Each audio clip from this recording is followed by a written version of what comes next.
A wounded German shepherd collapsed in the middle of a snow-covered mountain road, his body frozen and barely breathing, alone in the storm, while down that same road, a Navy SEAL named Ethan Cole drove through the blizzard not searching for anything, only trying to escape the weight of his past. But God does not wait for us to be ready.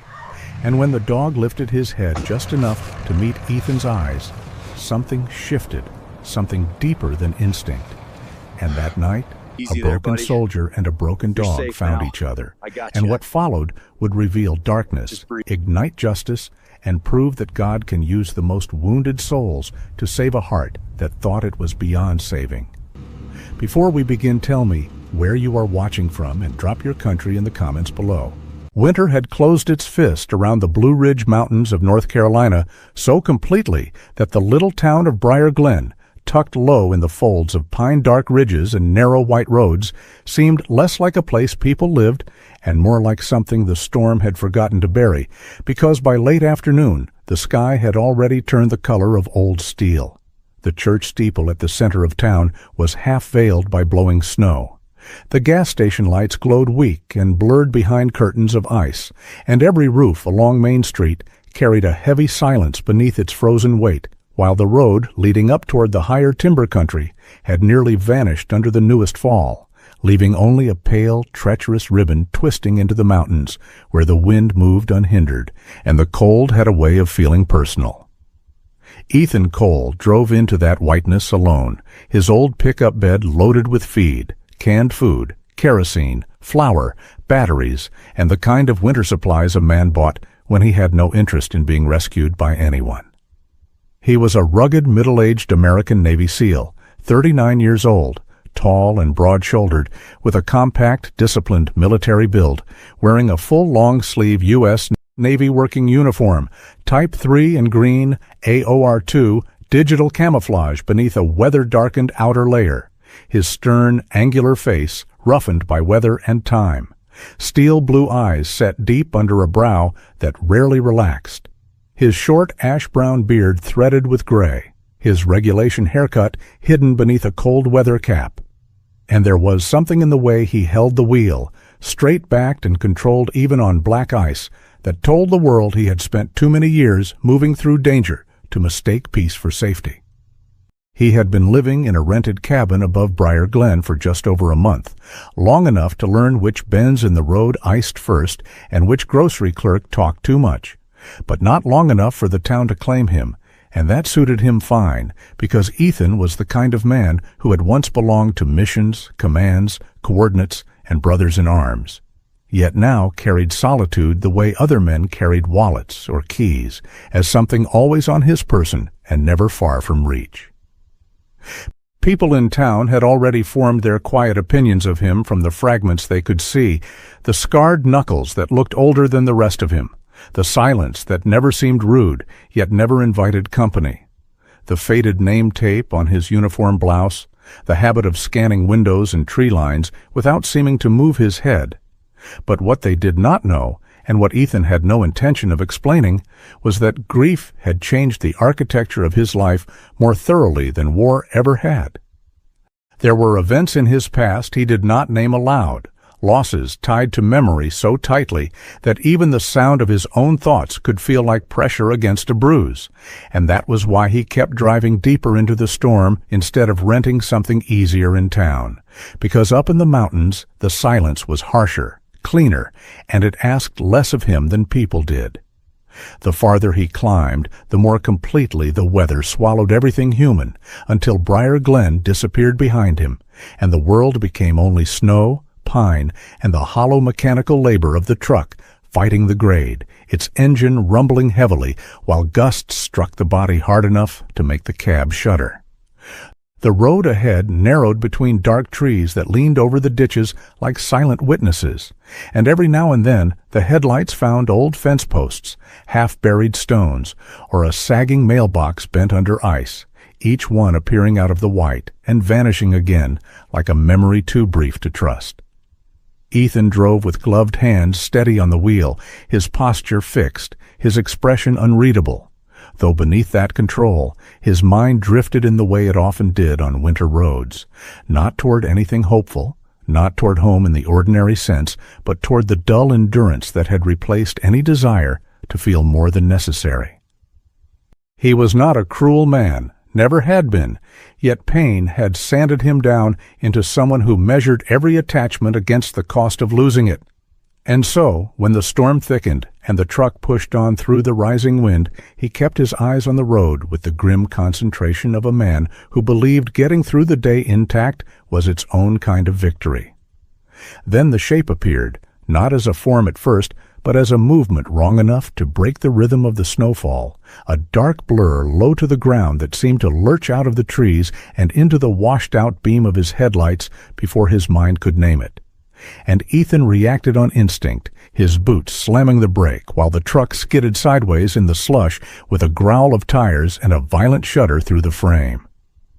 For one terrible second, the world outside the windshield dissolved into snow and noise and bright reflected light. Then the vehicle lurched to a halt at an angle across the road, engine still running, wipers beating furiously against the storm. Ethan sat perfectly still, every muscle locked, his breath fogging once against the cold cabin air. And then he saw it there, in front of the hood, collapsed in the churned whiteness, where the truck had stopped only feet away.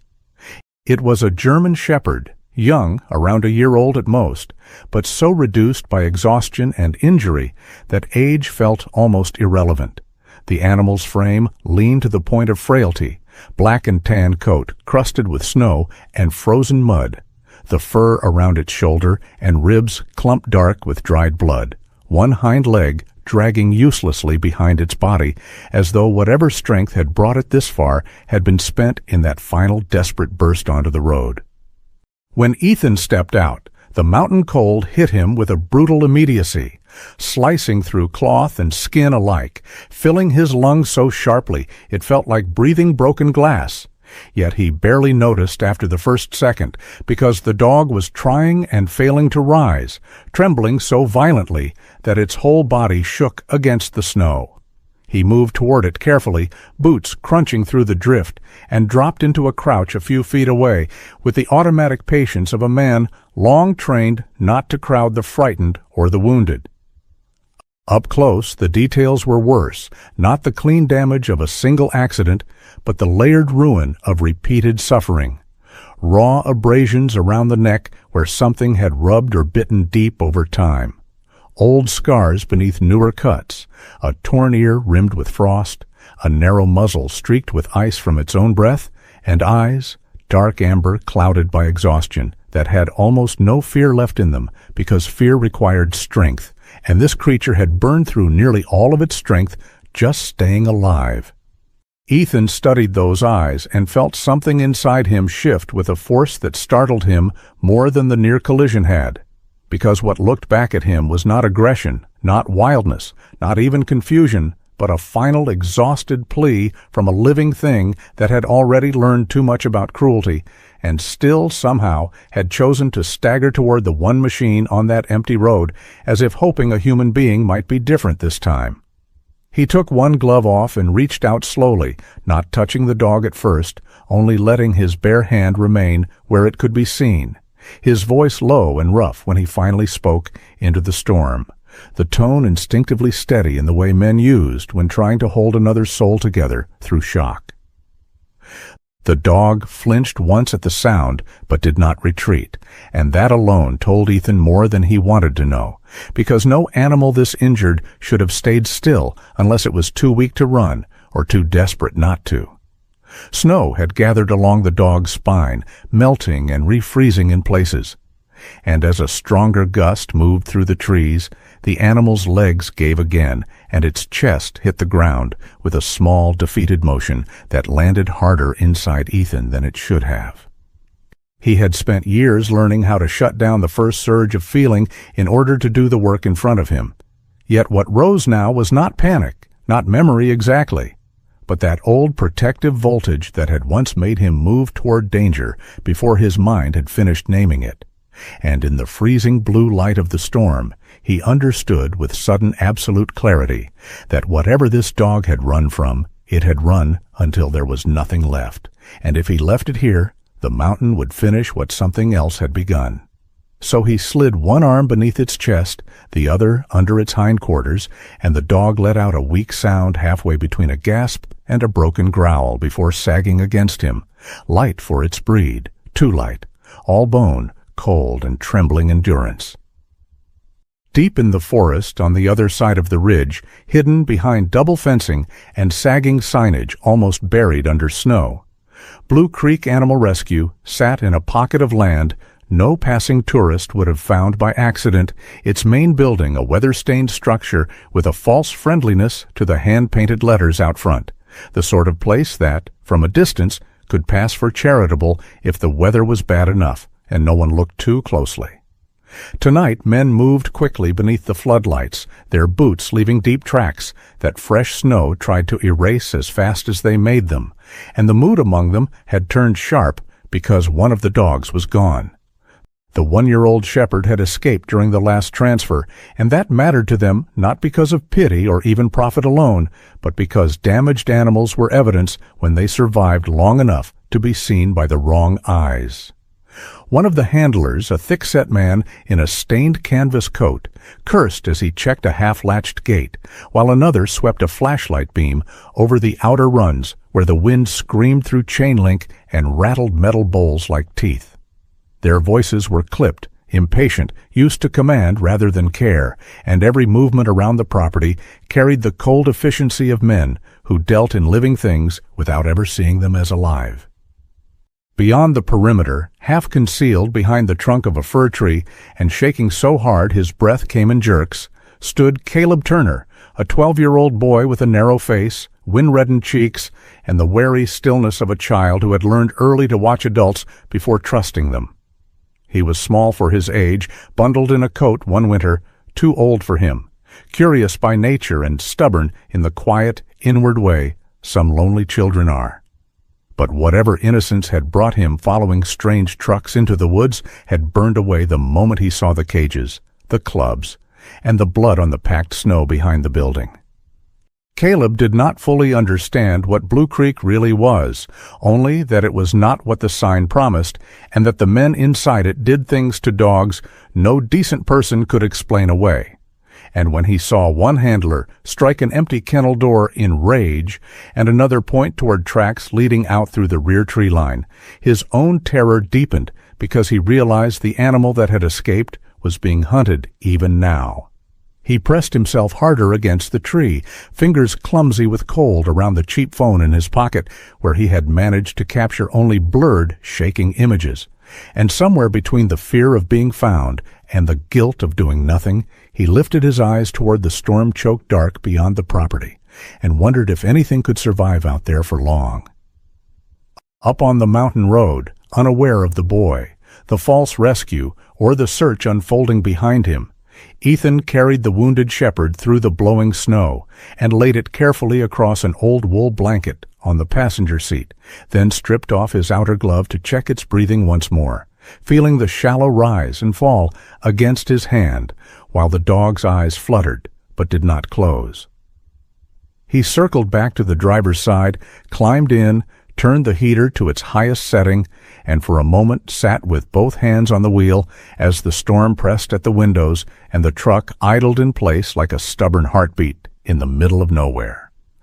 Then he looked once at the young dog fighting for each breath, the kind of look a man gives when he has made a decision too deep to be called simple kindness, and eased the truck back into gear, driving toward the cabin through the thickening white, while behind him, far off in the buried forest, Caleb watched the mountain darkness swallow the road and prayed that whatever had taken the dog away from that place had not arrived too late. By the time Ethan Cole's truck rolled back down from the mountain ridge toward the outer edge of Briar Glen, the storm had thickened into a slow, suffocating curtain of snow that blurred distance and swallowed sound, and the road that had once been merely treacherous now felt like a narrow passage cut through a white void where even the headlights seemed to hesitate before pushing forward. while inside the cab the heater roared without warmth, struggling against the cold that had seeped into everything, into the seats, into Ethan's gloves, into the still, fragile body of the dog stretched across the passenger side, wrapped in an old wool blanket that barely hid the tremors running through it. Ethan drove one-handed now, the other resting lightly near the animal's ribs, as if confirming each shallow breath. His eyes fixed ahead, yet his awareness split between the road and the quiet fight for life happening inches away. And there was a tension in him that had nothing to do with ice or visibility. Something older, sharper, a recognition forming without words that this was no ordinary rescue pulled from a bad stretch of road, but the beginning of something that had already gone wrong long before he had arrived. The clinic sat at the edge of town, a modest single-story building with weathered siding and a flickering porch light half buried in drifting snow, its windows glowing faintly amber against the deepening blue of evening. And as Ethan pulled the truck to a stop, the engine ticked loudly in the cold, a tired metallic sound that lingered after he shut it off, leaving behind the heavier silence of winter pressing in from all sides. He moved quickly now, rounding the hood and lifting the dog again, more carefully this time, adjusting his grip so as not to strain the injured leg, and the animal made a weak, involuntary sound that barely carried through the wind, its head falling against his arm with the helpless weight of something too exhausted to resist. Inside, the door opened with a chime dulled by frost, and warmth met him in a thin, uneven wave that smelled faintly of antiseptic, old wood, and the lingering trace of animals who had passed through this place seeking help. Behind the counter stood Dr. Emily Carter, a woman in her early 30s with auburn hair tied loosely at the nape of her neck, her posture upright but softened by years of careful work, her build slender yet steady, the kind of physical quiet that came from precision rather than strength, and her face carried a natural calm that people trusted instinctively, though those who knew her well understood that calm had been shaped by long hours, difficult cases, and the particular kind of heartbreak that came with treating creatures who could not explain their pain.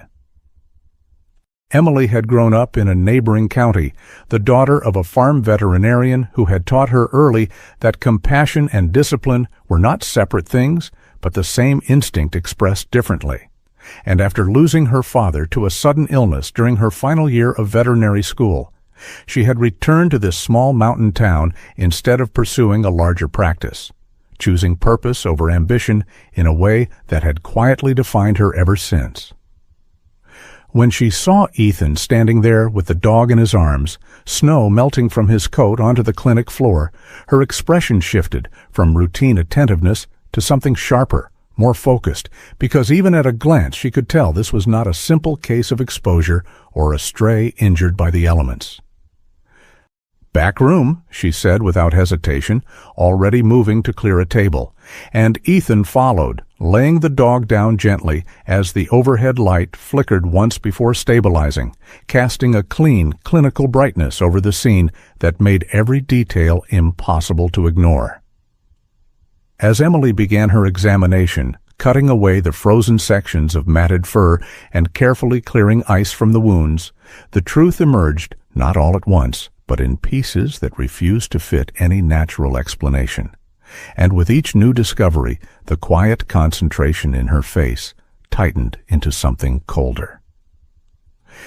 The abrasions around the neck were too uniform, too deep in places, and shallow in others, consistent with prolonged restraint rather than a single incident. The pattern of scarring along the flank suggested repeated injury over time rather than a recent attack, and when she exposed a narrow line of burns along the shoulder, small and precise, she paused just long enough for the silence to deepen.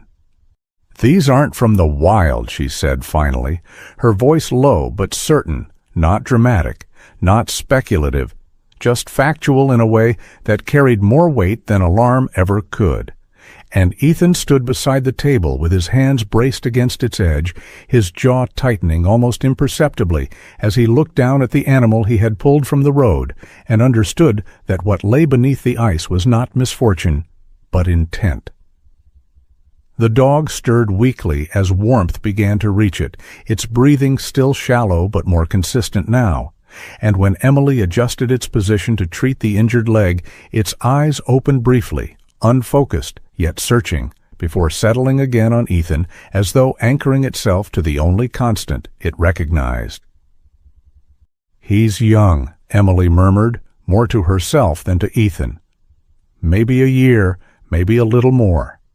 And she moved with practiced care, administering fluids, cleaning wounds, stabilizing what she could without overwhelming the fragile system struggling to recover. Ethan watched in silence, but there was a shift in him now, subtle yet unmistakable, a tension that had sharpened into something directional, because the part of him that had once assessed threats and patterns was no longer dormant. It was simply waiting, and what it saw here did not align with chance. When Emily finished the initial treatment and stepped back, wiping her hands slowly, she looked at Ethan, not as a stranger passing through town, but as someone already connected to what lay on that table.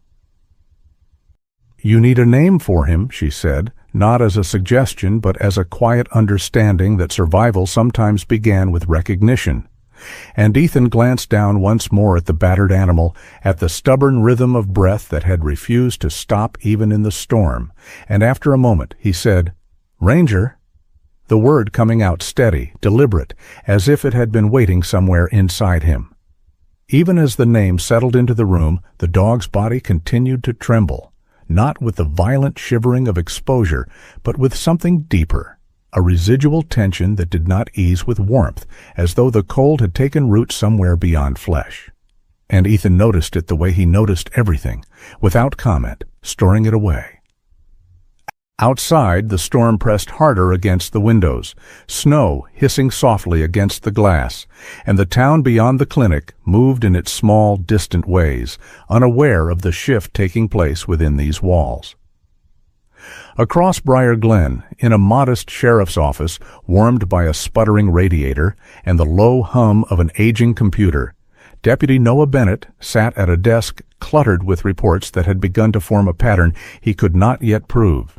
His posture leaning forward slightly, shoulders squared with the quiet determination of a man who had chosen this work not for authority, but for meaning. Noah was in his late 20s, tall and lean with a runner's build that gave him a kind of restless energy even when seated. His dark hair kept short in a practical cut, his face marked by a seriousness that did not come from age but from experience compressed into too few years. And though he spoke easily enough with townspeople, there was a part of him that remained watchful, always measuring, always listening for what was not said. He had grown up in Briar Glen, left for a brief time after high school, then returned when his older brother, a volunteer firefighter, died in a winter accident that the town still spoke about in lowered voices, and that loss had anchored him here in a way nothing else could. Over the past 2 months, reports of missing dogs had begun to accumulate, at first dismissed as animals wandering off in the snow. But Noah had noticed the inconsistencies, the lack of tracks, the timing, the breeds. And now, as he flipped through another file, he found himself staring at the same conclusion he had reached the night before, that something deliberate was happening beneath the cover of winter, something careful enough to leave no trace where trace should have been unavoidable.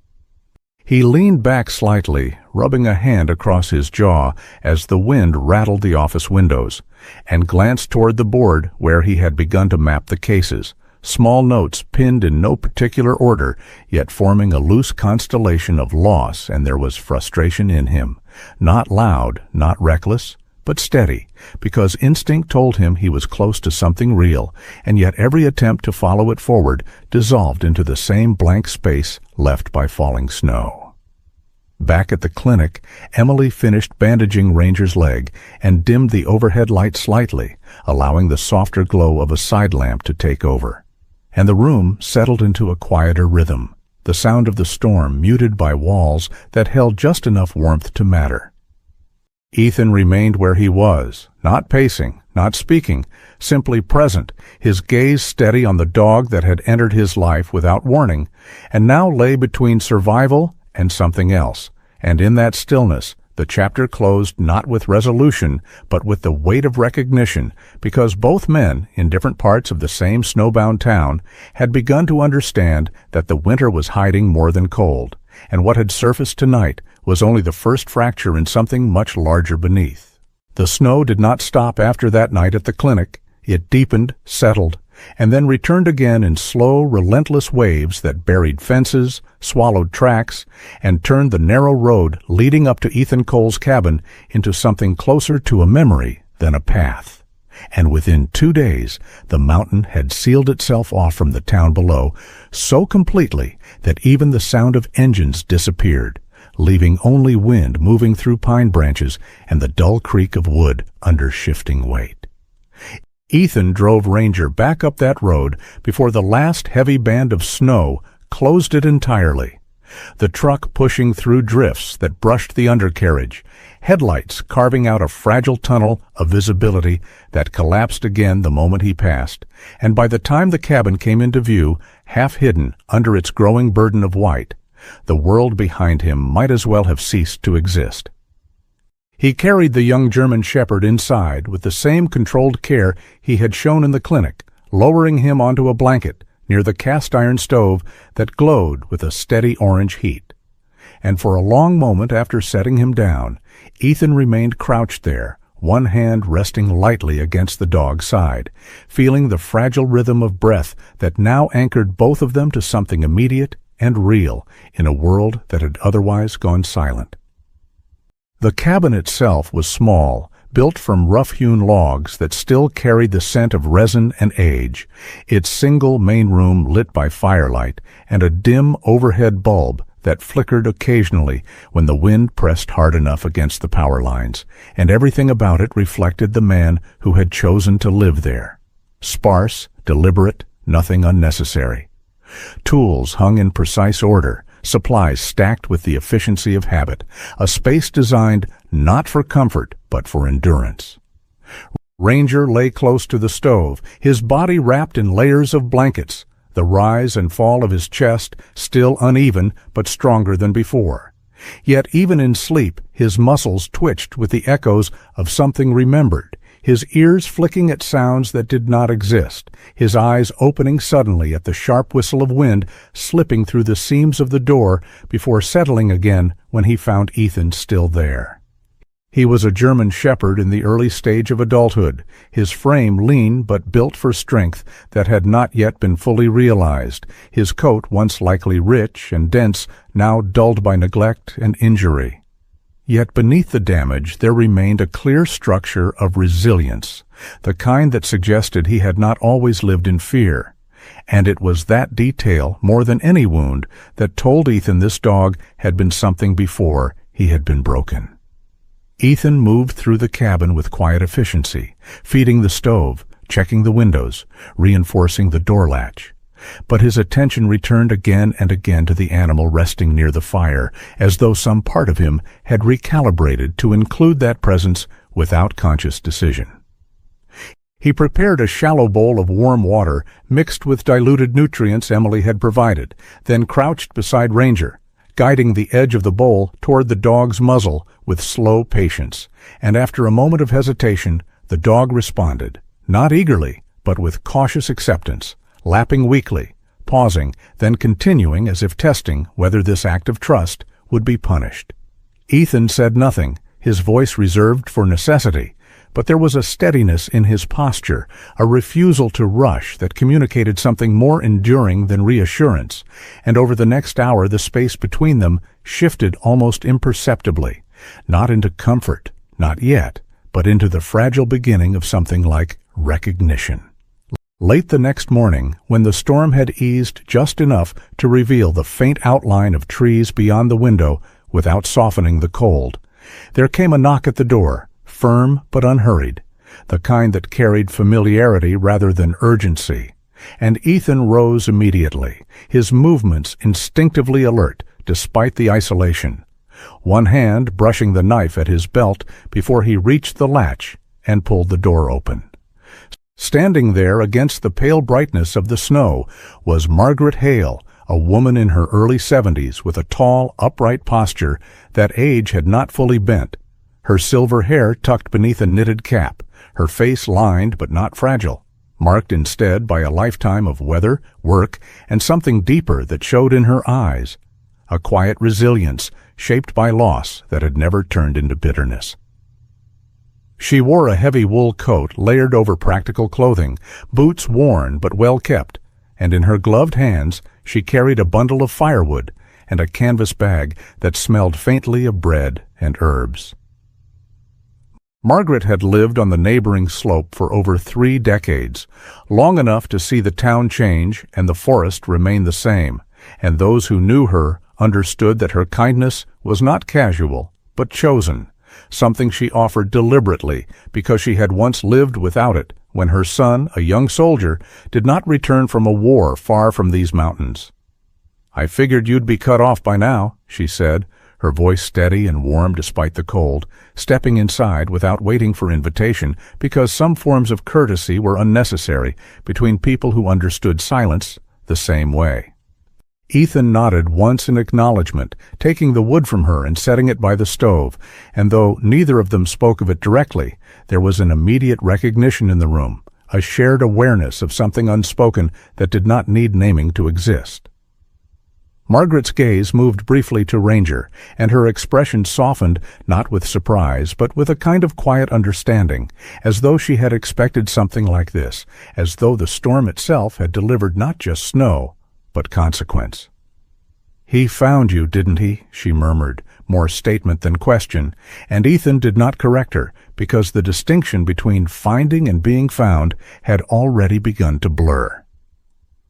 Over the next hours, Margaret moved about the cabin with the ease of someone accustomed to helping without intruding, setting food on the table, adding wood to the fire, adjusting the blankets around Ranger with careful hands that knew how to touch without causing pain. And as she worked, she spoke in low, steady tones, not filling the silence but shaping it, offering fragments of conversation that required no response, yet made the room feel less closed.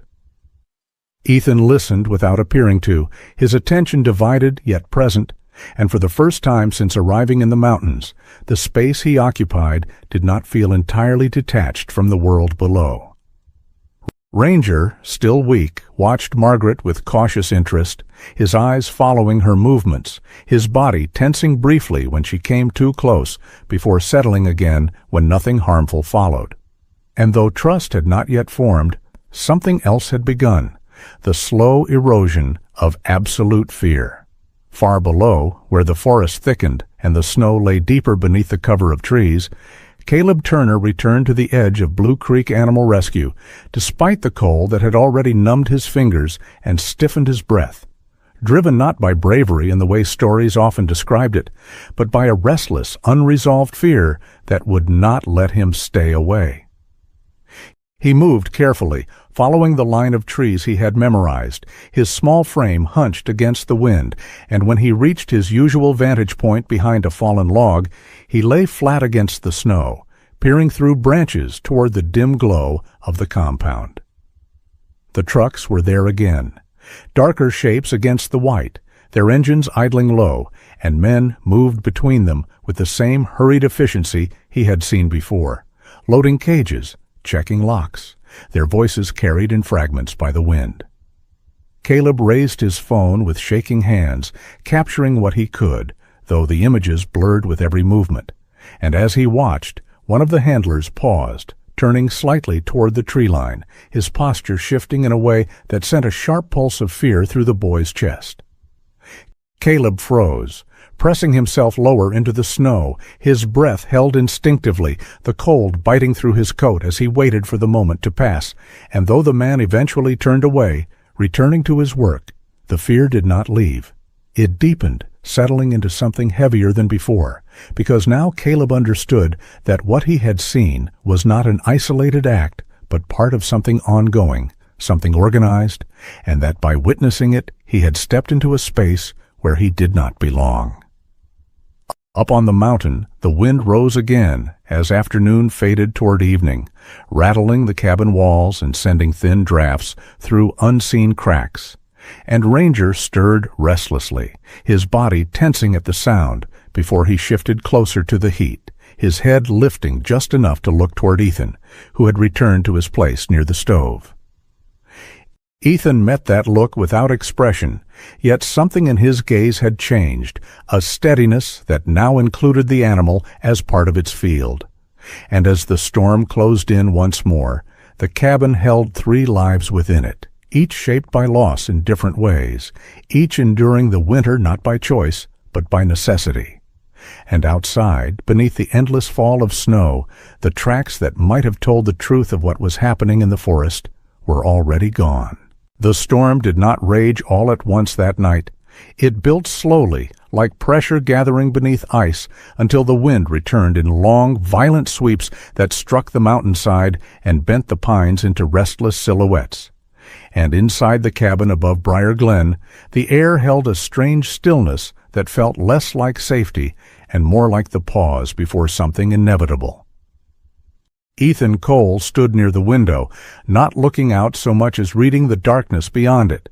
the way a man trained in uncertainty learned to study absence as carefully as presence, while behind him the fire cast low, shifting light across the walls, and Ranger lay near the stove, no longer curled in defensive tightness, but not yet at ease, his body still marked by tension that surfaced in small, involuntary flinches whenever the wind forced itself through unseen seams. It had been less than 2 days since Ethan pulled him from the road, yet something had already shifted in the dog, not in strength, not fully, but in orientation, because now, instead of shrinking from every movement, Ranger watched, observed, measured,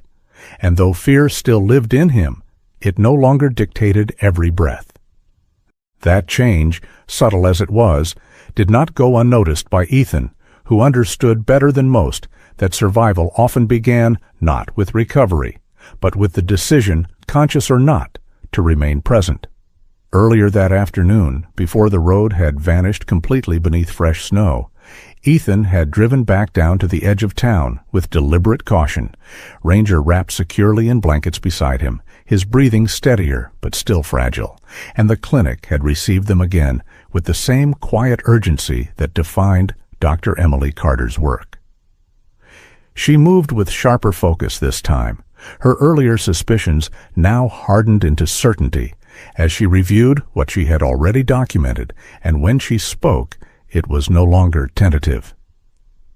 "This wasn't random," she said, her tone controlled, but edged with something colder than concern, something closer to recognition, as though the pattern before her had connected to something she had feared might exist, but had not yet proven.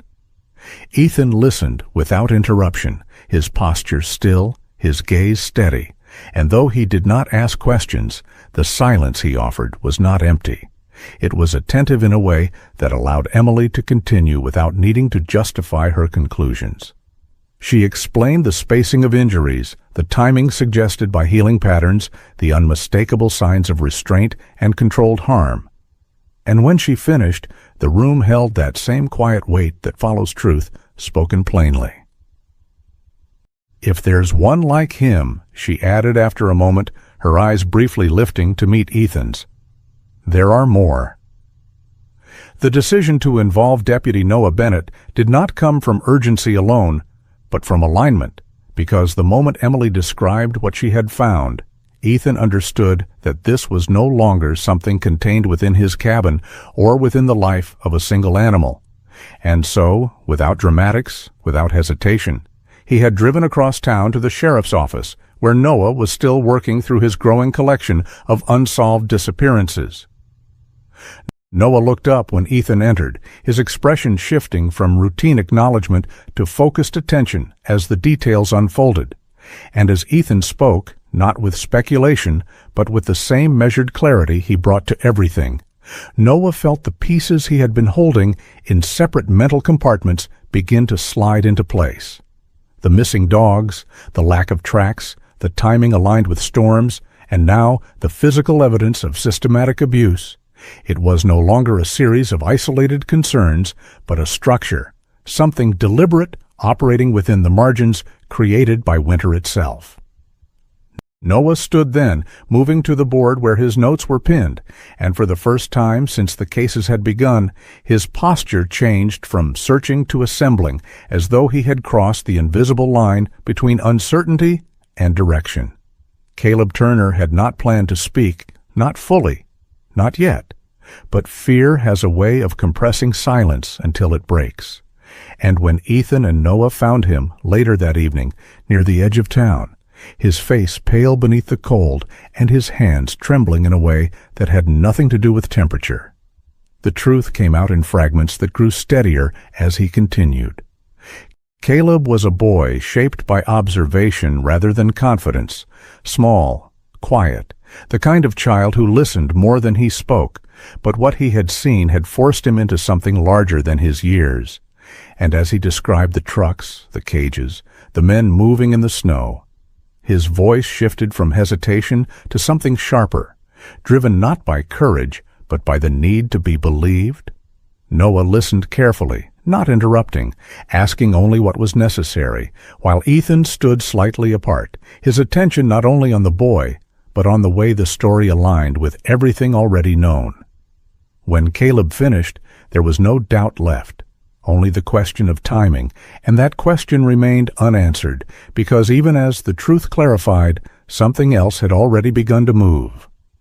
Night fell heavier than before, the storm rising again with a force that erased the last visible traces of the road leading up to the cabin, and Ethan returned there alone, the truck climbing through drifts that resisted every turn of the wheel until finally the engine pushed through and the cabin emerged once more from the white. Inside, the fire had burned low but steady, and Ranger lifted his head as the door opened, his body tensing briefly before relaxing at the sight of Ethan. And there was something new in that movement, something that had not been there before, a shift from instinctive fear toward recognition. Ethan secured the door, checked the windows, and moved through the routine of reinforcement without wasted motion. Yet beneath that controlled rhythm, something else had settled into place. Not urgency, not anxiety, but readiness, the kind that did not require explanation because it existed in the body before it reached the mind. It was sometime past midnight when the sound came, not loud, not immediate, but wrong enough to cut through the layered noise of wind and wood, a low mechanical presence beyond the natural rhythm of the storm. And Ethan's head turned slightly toward the door before his body followed, his posture shifting into a stillness that held tension without movement. Ranger reacted a fraction of a second later, his ears rising, his body lifting despite the weakness still in his limbs, and though the effort cost him, he moved forward, placing himself between Ethan and the door with a determination that had nothing to do with strength and everything to do with instinct. Outside, through the narrow edge of the window, a shape resolved slowly, headlights dimmed, engine idling low, a vehicle positioned just beyond clear sight, as though its driver had chosen distance deliberately. Ethan did not reach for the light, did not step forward. He remained where he was, watching, listening, every sense extended into the darkness beyond the walls, and in that moment the cabin was no longer a refuge. It was a position. Ranger stood there, trembling not from cold, but from the strain of holding himself upright, his body angled toward the door, his gaze fixed, and though his leg faltered once, he did not retreat, and that alone was enough to change something inside Ethan that had long remained sealed. The dog did not understand the full nature of what approached, but he understood enough, understood that the presence outside was connected to the pain he had escaped, and so he held his ground with a fragile, defiant stillness that carried more weight than strength ever could. Ethan watched him for a brief second, then shifted his stance slightly, aligning himself not behind the dog, but beside him, a silent acknowledgement that what stood at that door was no longer his burden alone. Outside, the engine continued its low hum. Then, after a long pause that stretched into something deliberate, it cut off, leaving behind only the wind. No one knocked, no one spoke, and after several minutes that carried the tension of something unresolved, the vehicle started again, turning slowly in the unseen snow before its lights disappeared entirely into the storm.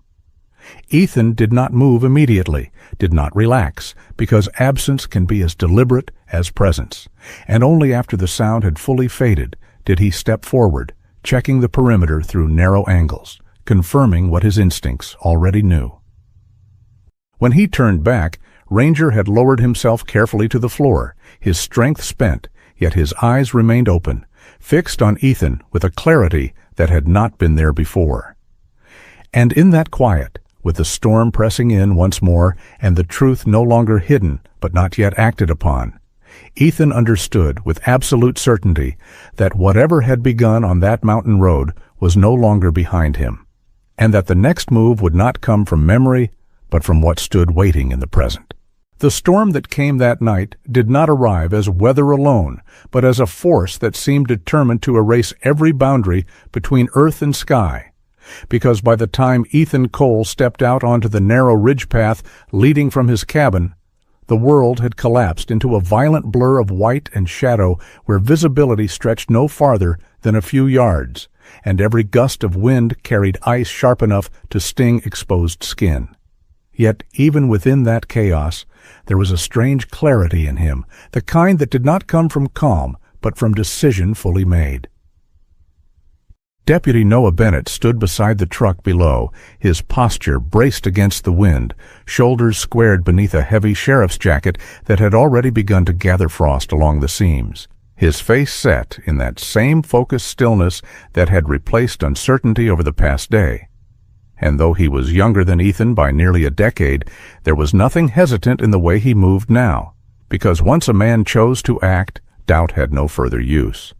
Ranger, still not fully healed, stood between them, his body lean and marked by fresh bandages beneath his coat. Yet his stance carried something stronger than his condition suggested, because the place they were heading toward was not unknown to him, and whatever fear it held had already been measured and faced once before. They moved without wasted motion, the truck descending slowly toward the tree line where the forest thickened and the road disappeared beneath drifts that no longer held shape. And beyond that point, they continued on foot, each step deliberate, boots sinking deep into snow that swallowed sound as completely as it erased tracks. The forest around Blue Creek Animal Rescue was different at night, not quieter but heavier, as though the darkness itself carried weight, pressing down between the trees while the storm bent branches low enough to form shifting tunnels of shadow. And when the faint outline of the compound finally emerged through the storm, its lights blurred and fractured by blowing snow, it looked less like a place of shelter and more like something left exposed by accident. Noah signaled once, a small, precise movement, and they split their approach, not with the coordination of a formal unit, but with the instinctive alignment of men who understood space, distance, and timing without needing words, while Ranger remained close to Ethan, his movements careful but purposeful, his senses already ahead of them, reading what lay beyond sight. Inside the perimeter, the truth revealed itself in fragments that grew sharper the closer they moved. The metallic clatter of chains carried faintly through the wind, the low, broken sounds of animals too weak to call out fully. And when Ethan reached the edge of the first enclosure, the beam of his covered light swept across a row of cages that held shapes barely visible beneath layers of frost and shadow. Dogs, dozens of them, their bodies pressed against metal bars, some motionless, others shifting weakly as the light passed, their breath rising in thin, uneven clouds that vanished into the cold air. And for a moment Ethan did not move, not because he hesitated, but because what lay before him required a different kind of response than anything he had faced in years.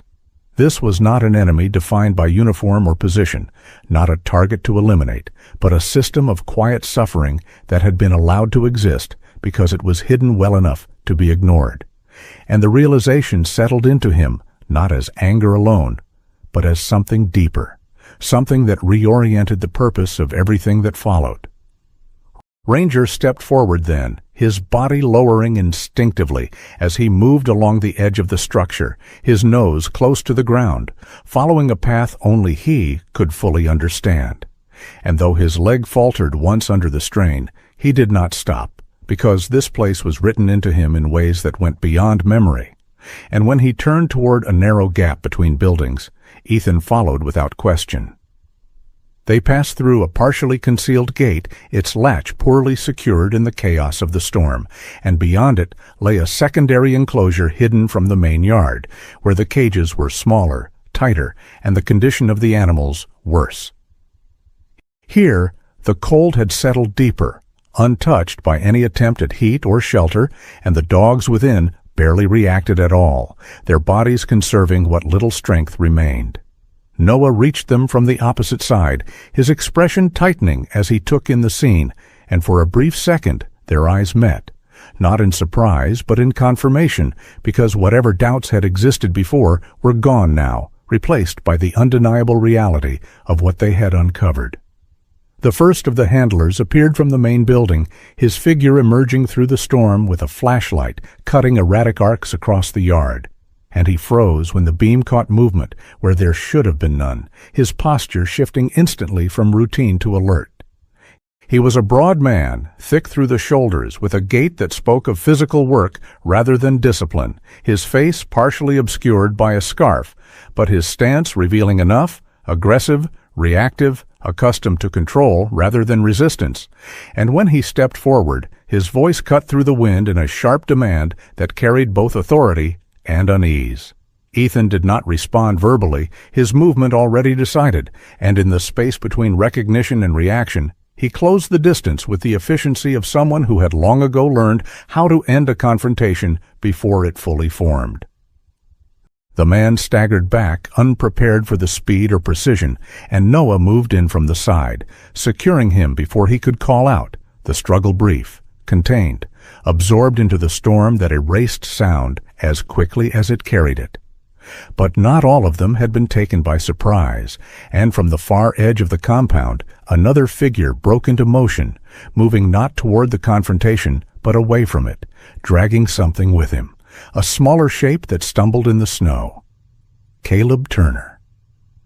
The boy's fear was immediate and visible even at a distance, his body pulled forward by a grip too tight to resist, and the man holding him, taller, leaner, his movements sharper and more controlled than the others, did not hesitate as he forced the child toward the outer fence, his intent clear even through the storm. Ethan saw it in the same instant Noah did, but where Noah moved to cut off the escape path, Ethan moved directly, his body shifting into motion before thought had time to form, every step calculated yet immediate, the years of training not resurfacing as memory, but as reflex.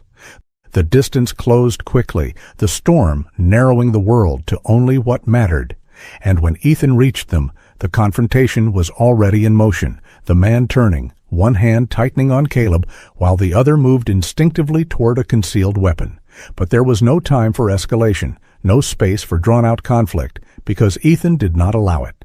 The movement was clean, controlled, decisive, a redirection of force rather than an explosion of it, and within seconds, the man was down, his grip broken. Caleb pulled free and pushed behind Ethan with a firm, steady motion that left no room for confusion. Noah arrived a heartbeat later, securing the suspect with practiced efficiency, his breath heavy in the cold air, his focus unwavering despite the surge of adrenaline that followed the moment. And for a brief instant, the three of them stood there, the storm moving around them as if unaware of what had just shifted within it. Emily Carter arrived not long after, her vehicle unable to reach the compound fully, forcing her and 2 volunteers from the local rescue team to make the final approach on foot, their figures emerging through the snow with blankets, carriers, and medical kits carried in arms, already strained by the climb.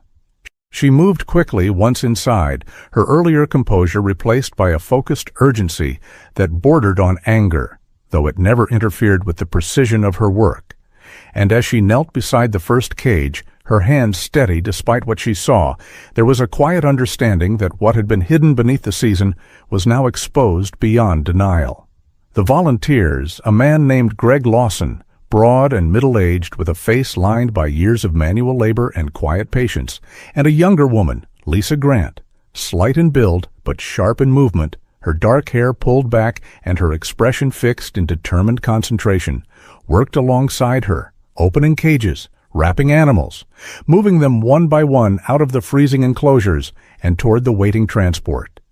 Ethan did not step away, did not withdraw from the scene once the immediate threat had been contained. Instead, he moved through the rows of cages with the same deliberate care he had shown with Ranger, opening, lifting, supporting, his hands steady despite the cold, his presence shifting from confrontation to protection without hesitation.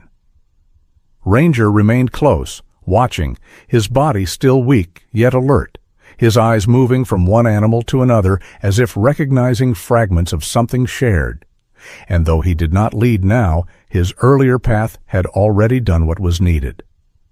Around them, the storm continued, indifferent to what had been uncovered, yet within that indifference, something had changed, because the silence that had once hidden this place was no longer empty. It was broken,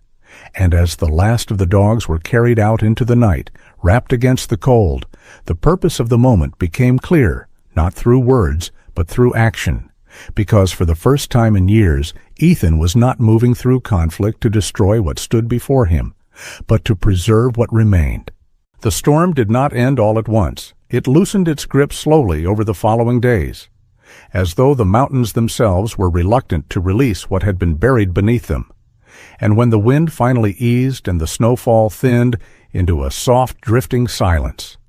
Briar Glen began to reappear piece by piece, rooftops emerging from white weight, roads carved open by plows that groaned under effort, and people stepping out into a world that looked the same but carried something different beneath the surface, because word traveled quickly in a town this small, not through headlines or broadcasts, but through conversations at the general store, through quiet exchanges on porches, through the shared understanding that something hidden had been uncovered and could no longer return to the shadows it once occupied.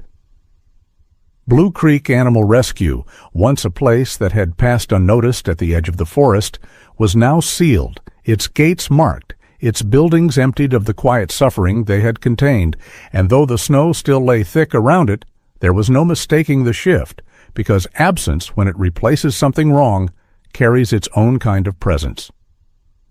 Deputy Noah Bennett moved through those days with a steadiness that reflected both completion and transition, his posture no longer leaning toward unanswered questions, but grounded in the resolution of them. And while the official process unfolded through reports, statements, and evidence cataloged with the careful discipline required by law, there was a quieter satisfaction in him that didn't need acknowledgement, because he understood that the work he had begun alone had reached its conclusion not through certainty, but through persistence. Caleb Turner, who had once stood hidden behind trees with fear tightening every movement, now found himself in a very different space, seated across from officers who listened as he spoke, his voice still carrying traces of hesitation, but no longer breaking under its own weight, because recognition had replaced doubt. And though he remained a boy shaped by observation, there was something new in the way he held himself, a subtle alignment of courage with truth that had not existed before. His parents, long unaware of the extent of what he had seen, stood close through it all, their concern reshaped into a quiet pride that did not erase fear, but gave it purpose. At the clinic, Doctor, Emily Carter worked through long hours that stretched beyond routine into something closer to restoration, because the animals brought out of Blue Creek did not recover all at once. They returned to life in fragments, each step forward measured not in dramatic change, but in small, stubborn improvements that required patience more than skill. Emily moved among them with the same steady precision that defined her work, her hands firm yet gentle, her voice low and consistent,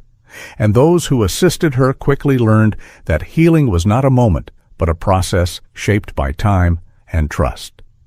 Among the volunteers who came forward was Lisa Grant, who had first entered the compound during the rescue and had not stepped away since, a young woman in her mid-20s with a quiet intensity that showed in the way she focused on each task, her slender frame moving with efficiency rather than hesitation.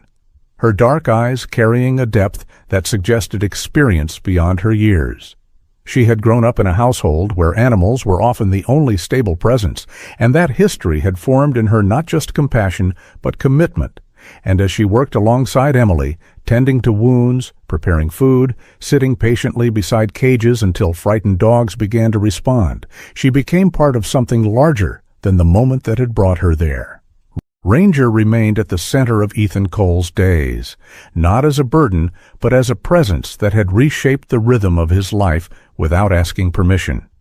And though his recovery was not immediate, it was steady, each day bringing a slight easing of tension, a strengthening of movement, a gradual return of weight to a frame that had once seemed too fragile to endure. Ethan maintained the same discipline in caring for him that he applied to everything else: measured feeding, controlled exercise, consistent observation.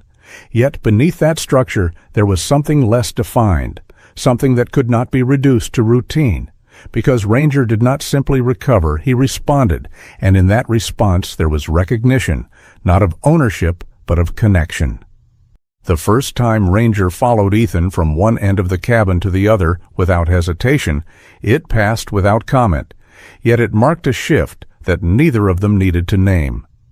Margaret Hale continued to visit, though now her steps were lighter, her presence less about necessity and more about continuity, because the cabin had changed in subtle ways that extended beyond warmth and supply. She would sit near the stove with a cup of tea in her hands, her gaze moving between Ethan and Ranger with quiet satisfaction. And in those moments, she seemed less like someone offering help, and more like someone witnessing the return of something she had once believed lost. The memory of her son, which had shaped her solitude for so many years, didn't disappear, but it softened, its edges no longer cutting as sharply against the present. And when she spoke, it was no longer only of what had been taken, but of what remained, a shift that did not erase grief, but allowed it to exist alongside something else. Time moved forward in the way it always does, not marked by dramatic change, but by accumulation, and within 3 months, the mountain began to release winter's hold in visible ways. Snow receding from the edges of fields, streams breaking free beneath thinning ice, sunlight returning with a strength that carried warmth rather than glare. The cabin, once a place defined by isolation, took on a different character, its windows open more often, its door no longer a barrier but a threshold, and around it the ground began to show signs of life that had been waiting beneath the surface all along. Ranger moved through that space with increasing confidence, his gait no longer cautious but fluid, his body strong again, his coat restored to the dense richness of his breed, and when he ran, it was not in escape, but in freedom, the motion of something that had reclaimed its place in the world.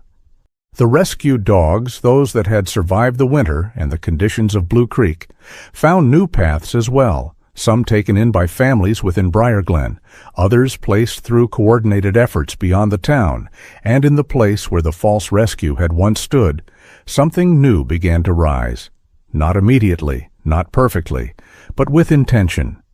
The community, drawn together by what had been uncovered, contributed in ways both large and small, labor, materials, time, and under Emily's guidance, supported by volunteers like Lisa, and oversight from Noah's office, a legitimate rescue center began to take form, one built not on secrecy, but on care, its purpose visible, its work open.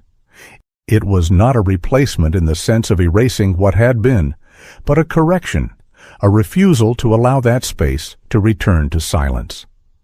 On a morning when the air carried the mild warmth of early spring and the last traces of frost clung only to shaded ground, Ethan stood on the porch of his cabin, his posture relaxed in a way that would have been unrecognizable weeks before, his shoulders no longer held by constant tension, but settled into a steadiness that did not require effort. The mountains stretched out before him, no longer harsh and distant, but defined by color and depth, and the wind that moved through the trees carried not the bite of winter, but the quiet motion of change. Ranger sat beside him, close but not dependent, his body still, his gaze moving across the open space with calm awareness, and there was no trace of the trembling that had once defined him, no hesitation in the way he occupied the moment. Ethan exhaled slowly, the breath leaving him without the sharpness of cold, and for a brief second he remained there, not thinking, not measuring, simply present in a way he had not allowed himself to be for a long time. Ranger shifted slightly, leaning just enough to make contact, not seeking reassurance, but offering something in return, and Ethan's hand moved almost unconsciously to rest against the dog's neck, fingers pressing lightly into fur that was now warm, alive, real.